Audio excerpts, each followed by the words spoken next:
Ladies and gentlemen, please welcome your next guest. It's Erica Sigurdson!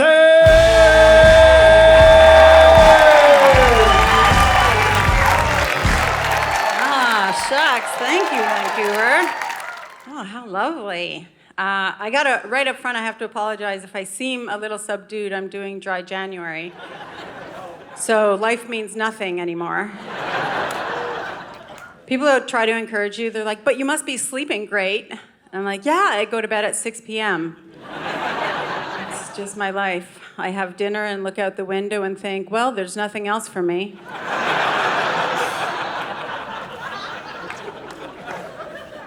Apparently, it's supposed to be good for my liver. It better buckle the fuck up for February, am I right? We're back. And it's not a good month to run. I ran into an old friend. I don't know if anyone else here has an old friend that they've known forever that they absolutely can't stand. And you just don't know how to break up with them because there's no fight. You just see them, and every time you leave, you're like, that was not pleasant. Like, I ran into this old friend, and she doesn't live in the province anymore. So at first it was like, oh my gosh, how are you doing? I give a big hug. And then I was like, why don't we hang out anymore? And then she suddenly started talking, and I was like, boom, nailed it. Got it. Like, she's not a terrible person. It's just little things. She's constantly, gotta make those little comments. Like, I'm like, how are you doing? And she's like, I'm reading a lot. I was like, that's not how you, okay. And she goes, yeah, last year I read a book a week. That's 52. I know how many weeks are in a year. Simmer down, Reese Witherspoon. Not that great. And then she was like, I read one book and I thought of you right away. And I was like, oh my gosh, what was it? Thought it was something really inspiring. And she goes, The Sober Diaries. I was offended, but also I was like, I probably should leaf through that. And she goes, I'll lend it to you if you want. And then looked me dead in the eye and goes, don't worry, it's an easy read. Yeah, and that's when I knew, I'm like, it should be over, but we're actually having lunch on Thursday. So that's how I avoid confrontation. The good news, I get to complain about it to my husband, and he loves it. Yeah, he loves easily solvable problems that I refuse to solve. That's his favorite thing to hear about over and over again.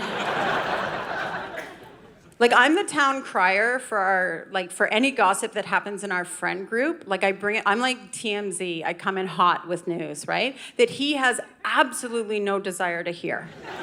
Like, there's no consent for this news coming at him.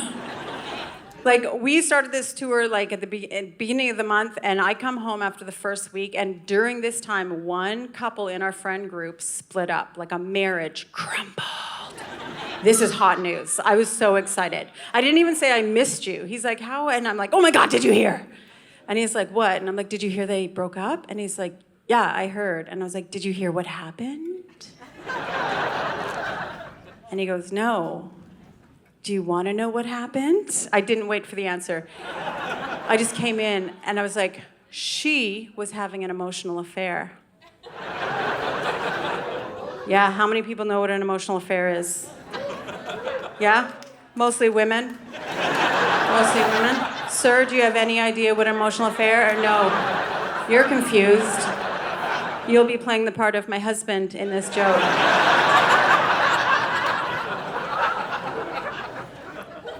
He's like, what is an emotional affair? And I said,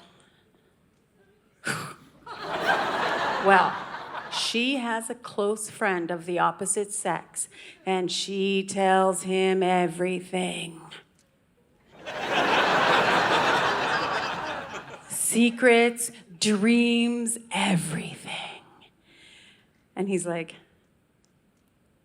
so wait, there's another guy that will listen to all of your stories.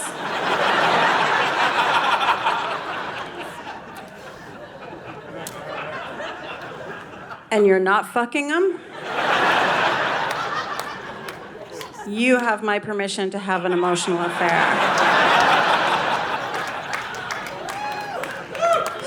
So so rude. This just happened with him. I don't know if this happens to all men at the same age or it's different ages for every man, that they suddenly become really upset about knives that aren't sharp.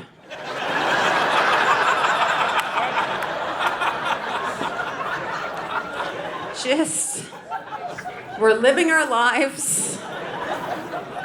And then one day he goes to cut a tomato and loses his goddamn mind. This is bullshit. This might be hitting too close to home for some of you. I see some. Like now when we rent an Airbnb, he travels with a knife sharpener. You calm down, sir.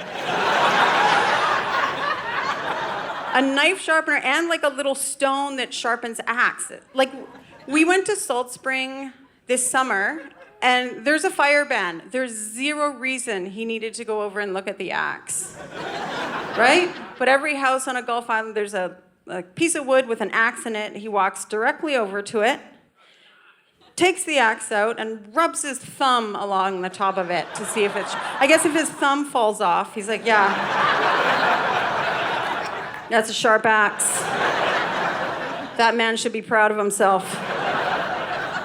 Yeah, but his thumb stayed on, so that was an embarrassment. He's like, I'm gonna sharpen this. I was like, we don't work for these people. This is our vacation. And then he goes in the house and sharpens all the kitchen knives. Like, I feel sorry for the housekeeper who comes and cleans up after we leave. She's probably been pulling those dull-ass knives out of the dishwasher with her tongue. Nothing to worry about here. This knife is, oh shit, it's a samurai sword. That's now we split up our vacations. We usually do like, this summer we did half Airbnb and half camping because I'm more of an Airbnb person and he works really hard, so he likes to reward himself by sleeping in the dirt.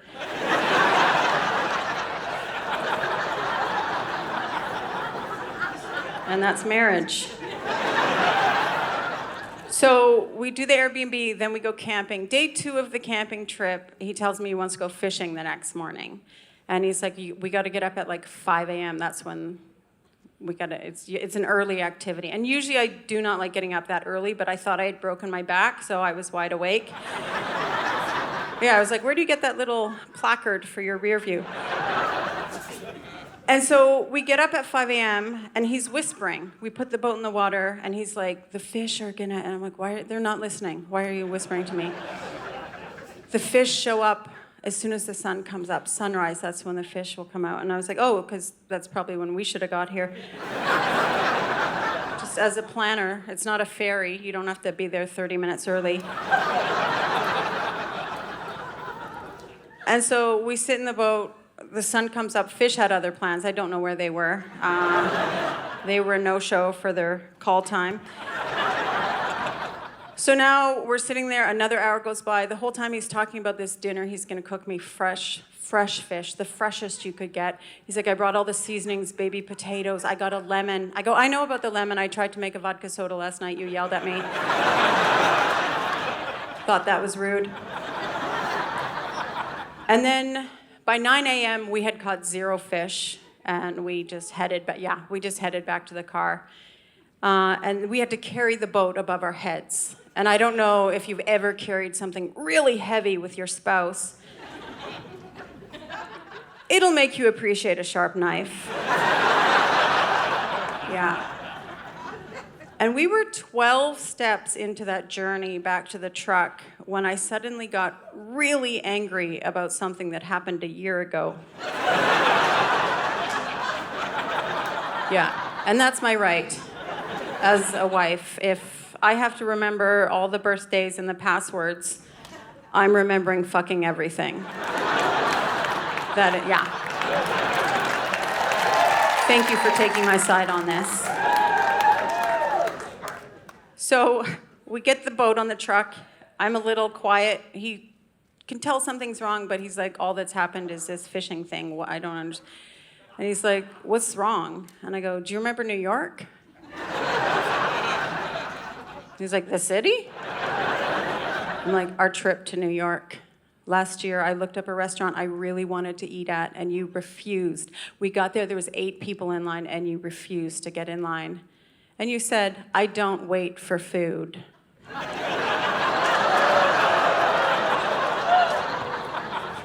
Well, what the fuck was that?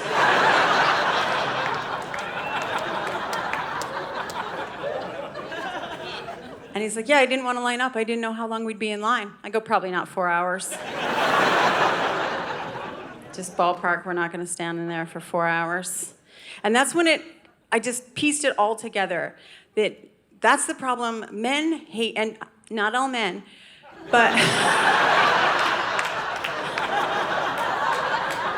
Don't email me later. But like, most men hate to stand in line, especially brunch. Like, I love going for brunch, and if there's 2 people in line, Jay thinks it's faster to drive to 7 other restaurants until we find one without a lineup. He's like, that doesn't have a line. I'm like, this is McDonald's. And guess what? Once you get inside, it's a fucking line. And so, if you have a hot brunch place, all you have to do is give the men in line something to do. It's like that little basket of toys they have at the doctor's office. Right? You just have the host walk out and go, I'm so sorry, it's gonna be 20, 25-minute wait, but also, I can't get the lid off this pickle jar. And then you just watch as that man's face lights up. He's just trying the pickle jar. And then every other man in line is like,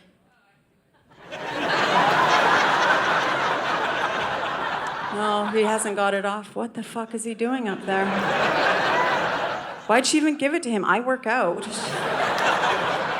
He hasn't even banged the lid. Should I go up there? I'm going up there. Now every man in line is just huddled. They're passing around the pickle jar. They're all in on it. It's glued on. The lid is not coming off. That's the whole thing. And if you have a father-in-law with you, that's when they don't stand in line for shit. You just have to have somebody walk out with like an old school road map. I don't know how to fold this. Watch as they get so excited. I think we're doing pretty good in Vancouver with the pronouns. I think we're all like stepping up our game, which I think is great. I'm trying to do something one step further, and it's in the news media. I want to get people to stop referring, whenever something bad happens to a woman, they always refer to whether she's a mother or a grandmother. Like those of us without kids don't. My fear is that I'm going to be murdered and the press will show up and be like, oh God, did she have any kids? Fuck it. Like if you're a mom, you can do anything, and the news is just like like a woman can leave after 6 glasses of wine and drive her car into the side of a Tim Hortons. The news story would be like, mom of 2 just trying to have a night off. Community rallies around her. I could have half a glass of Prosecco and ride a bicycle into a mailbox. The headline would be like, drunken spinster brings Canada Post to its knees. Is 10 years enough time in jail? Just tell my story like it is. Drunken aunt does it again. So fun. We had an Amber Alert a couple months ago. That's always scary when that happens. On your phone, it freaks you out. And there's always some jerk that goes online and complains that it woke them up when it happens in the middle of the night. Like, who are you? I was woken up by an emergency. I don't care if it wakes me up. I just don't know what I'm supposed to do. Like, it's 3 a.m. and my phone goes off and I said, oh, shit. I'm like, there's a kid missing.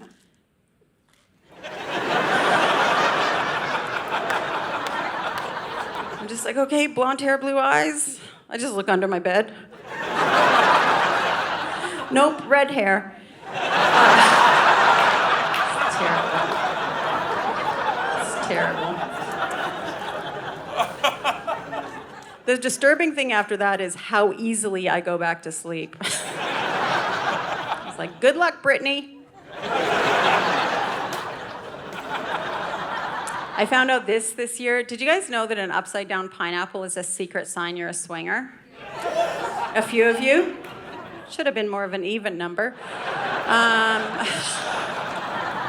See, the rest of us should also be told that information, because how many of you now are sitting wondering how you've been carrying pineapples? Like, I'm just like, have I been palming pineapples in the grocery store, just like a cock tease? Like, oh, why is everyone following me? The way I found out was because our shower curtain is pineapple, or was. I got rid of it. I just thought it was a cute shower curtain. It was upside down pineapples, right side up, sideways. Like, and my friend was using our bathroom, and she must have been in there like they are into everything. And she comes out laughing, and she's like, "Did you know that that's a sign you're?" I was like, "No." Also, what towel did you use? And apparently this started on cruise ships. I did a deep dive on Reddit. Because apparently people started going on cruises, and then 3 days at sea with their spouse, they were like, yawn, let's just get this moving to the next level. And they just got a pineapple from the buffet and left it outside their cabin door. That's a real Russian roulette waiting for that knock, isn't it? Just hear the knock on the door, you're looking at your spouse like, oh. I'm just saying, if I worked on a cruise ship and someone was rude to me, they're 100% finding a pineapple outside their door. And what if you live in like Winnipeg? You're not getting fresh pineapple in the middle of winter. What if you want to swing? You just have to go to the grocery store and get a can of Tidbits. Hope that works. And if you do go to the grocery store, you want to go to like a Whole Foods or something, right? You don't want to be at No Frills cruising for a date. Dress for the job you want, am I right? I want to be fancy. I got verbally abused at Shoppers Drug Mart recently, which, thank you for laughing at that. It's rather rude. So I went in and I went to a human instead of going to the machines. It would be weird if I got verbally abused by the computer. I'm leaving, it's like, loser, what? So I go to a human, and he rings through my item, and then he doesn't give me the total. He looks at me, he looks at his computer, he looks at me, he looks at his computer, and then he goes, "I'm so sorry, I don't know if you qualify for the seniors discount." I know! I was like, no! He's like, ah! Like... It was, and my friend was with me, and it was so embarrassing because like I'm like beet red, and she's witnessing this, and I was so angry. I was like, "Could you get your manager, please?" And now I've called for the manager, but now what am I gonna say? The manager shows up. He's like, "What's the problem?" This guy thinks I look old. Manager's just like, "We're gonna need somebody from skincare to the front, please. Somebody from skincare." Now, in his defense, I was buying Werther's Originals. So if he was kind of leaning one way or the other, that pushed him over for sure. And my friend that I was with, as we're like walking home, and she goes, if you tell this on stage, you need to tell them that he wasn't white. And because she's Persian and he's Persian. And he was also older than me, I'm pretty sure. I'm not sure. Maybe I'm doing to him what he did to me. Like, hurt people hurt people. But I'm sure he was older than me. And I go, "What are you talking about?" And she goes, "We don't know how white people age." I go, "Well, not that poorly. How old do you think I am?" And then we're walking home, and I'm spiraling, and I'm like, I can't believe that just happened. And then she looks at me, and she's like, "It's okay." And then she goes on her phone. I'm like, "What are you doing?" And then I go, "You know what? Maybe it is okay, because Jennifer Aniston's 55, And the Shoppers Drug Mart age is 55. Maybe he thinks I look like Jennifer Aniston. And she goes, no. And she goes, I just Googled it. Shoppers is actually 65. Fuck off. Why are you still here? And that's the thing. I blame it because everybody in Vancouver is getting Botox and I'm not. Right? Yeah, that's because Jay loves me how I am. Like, give me some peer pressure. He's always like, you don't need to wear makeup. And I'm like, apparently I do. That guy thinks I look like Betty White. And like, my friend has been getting Botox for so long, and I'm always like, step away from the fireplace, you're gonna melt. And I'm like, are you gonna keep doing this? And she's like, yes, because I like dating younger men. And I'm like, okay, but like, are you gonna do this like into your 60s? She's like, probably. I'm like, do you tell the men how old you really are? And she goes, not always. That's not fair to that young man, right? She's gonna date some 27-year-old, she's 64. Gonna get back to her place, she drops her robe. He's like, ah! Were you in a fire? What happened? That's the problem. Like, they always tell you, who's in their 30s here? Anyone in their 30s? So? Yeah? Have you heard life begins at 40? Yeah, and that's, people always say that. What they don't tell you is it wraps up around 43. Yeah. You turn 40, they're like, now it's begun. By 43, they're talking to you about RSPs, and they're like, are you gonna downsize? I'm like, I never upsized. I live in Vancouver. The only downsizing is moving in with Paul's creepy uncle. Hashtag van life. Like, there's no downsizing. But people get upset when there's like a big age difference in a couple. This happened in my family at Christmas. My 70-year-old uncle, like his wife passed away a couple years ago, and he asked if he could bring his new girlfriend to dinner. And we were so excited. I was like, I'm getting a new aunt. This is so exciting. So he shows up to Christmas dinner with a 33-year-old girlfriend. Yes, a mixed welcoming at the family. The men were very welcoming, if I could be honest with you. A lot of hugs for Aunt Kelly. Yeah, I would say too many hugs, actually. It was becoming inappropriate. And so my mom immediately is like, I gotta talk to your uncle. She's like, tomorrow, because we always do Boxing Day too. She goes, tomorrow, we're gonna have an intervention. I'm gonna tell him what's really going on here. And I was like, oh God, we're those people. So the next day, they show up. She has my sister take Katie to Science World.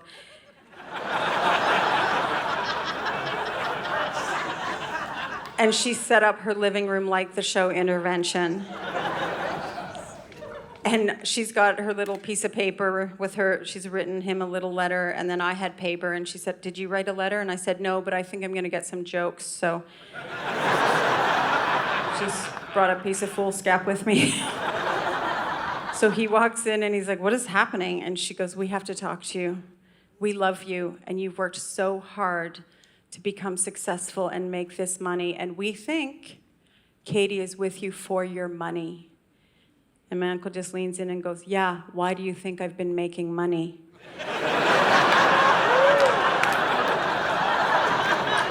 I just high-fived him. I was like, what are you gonna do, get a scooter and take that for a ride? No, take Katie for a spin. Vancouver, you guys have been